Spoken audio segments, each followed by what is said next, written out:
حدیث پاک میں آتا ہے، حضور فرماتے ہیں صلی اللہ، پیار سے بولا کریں،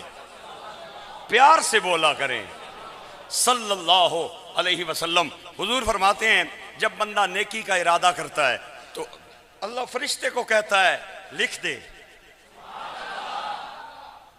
مولا کیتی تے کوئی نہیں، فرمایا میں کیا پیاہنا، میں کیا پیاہنا، لکھ دے۔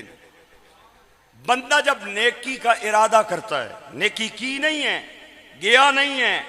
ارادہ کیا ہے ایتھے بہ کے، اللہ فرماتا ہے میں پیاہنا لکھ۔ اور بندہ جب نیکی کا ارادہ کرنے کے بعد اس کام کی طرف چل پڑتا ہے اور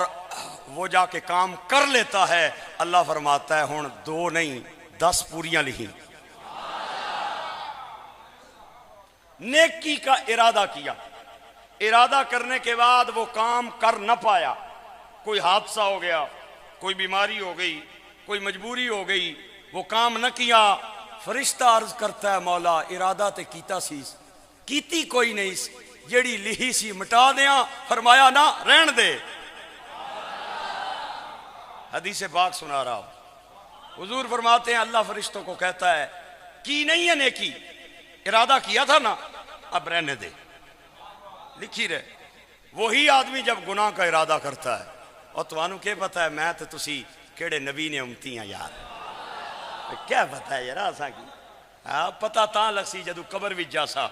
پتا تاں لگ سی جدو حشر کے میدان میں ہم اللہ کی بارگاہ میں پیش ہوں گے کہ ہم کتنے عظیم نبی کے امتی ہیں، جن کی امت میں آنے کے لیے نبیوں نے دعائیں مانگی ہیں، نبیوں نے دعائیں مانگی ہیں۔ حضرت موسیٰ کلیم علیہ السلام کو اللہ نے طور کے میدان میں چند تختیاں دیں، فرمایا موسیٰ جی ربا پڑھ کے آویں کل، آئے مولا میں نے ایک امت کا ذکر ان تختیوں میں پڑھا ہے، وہ آئیں گے بعد میں لیکن عظیم سب سے بڑے زیادہ ہوں گے، اللہ او امت میں نو دے دے۔ فرمایا چپ کر، تیری نہیں سونے نہیں، لے جا پھر یہ تختیاں پڑھ کے آ۔ حضرت موسیٰ پھر تختیاں اٹھا کے لے گئے، پھر آئے، یا اللہ میں نے ایک امت پڑھی ہے، میں نے ایک امت ان تختیوں میں پڑھی ہے